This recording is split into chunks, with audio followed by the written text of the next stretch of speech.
Meron po akong i-share sa inyo na immigration experience po ng client ko. Itong client ko po ay unemployed and sponsored po ng auntie niya yung travel niya. And wala po siyang affidavit of support and guarantee na dala noong flight niya po. So medyo nakakakaba. I think mas kinabahan ako kaysa sa kanya kasi nga alam naman natin na isa po sa pinaka-importanting requirement sa Philippine immigration kapag sponsored po yung travel is yung affidavit of support and guarantee. So for some reason, hindi sila nakakuha. So, eto po yung naging experience niya. Nung araw po ng flight niya ay talagang hinintay ko po yung update niya after niyang mag-check-in and after niya sa immigration. Hinintay ko yung update niya kung ano ba ang nangyayari. So, sabi niya po sa akin, sobrang kinabahan daw po siya nung nasa immigration na siya kasi yung immigration officer na nag-inspect sa kanya ay lalaki and very intimidating. And then, eto po yung mga tanong sa kanya.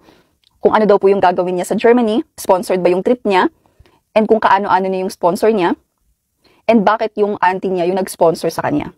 Tsaka kung kailan siya babalik sa Philippines. Yun po yung mga questions. And then sabi niya, medyo meron din pong tricky questions sa kanya kung saan tinanong po siya kung magbabantay daw ba siya ng auntie niya. Kasi yung auntie niya po ay may sakit po dito sa Germany and senior citizen na po. And then yung sagot niya ay, no sir, magbi-visit lang po ako sa kanya for 90 days. Yun po yung sagot niya sa immigration officer.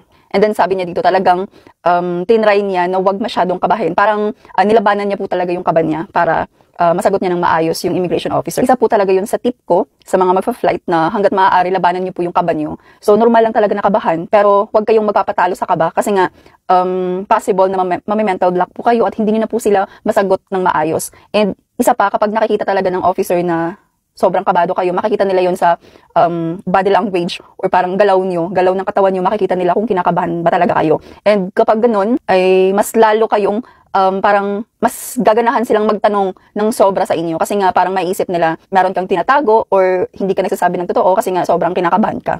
So, kung totoo naman po yung purpose of travel nyo and legal naman po yung mga documents nyo, wala po kayong reason para kabahan talaga. Kailangan nyo magkaroon ng kahit konting confident lang talaga para sa travel nyo.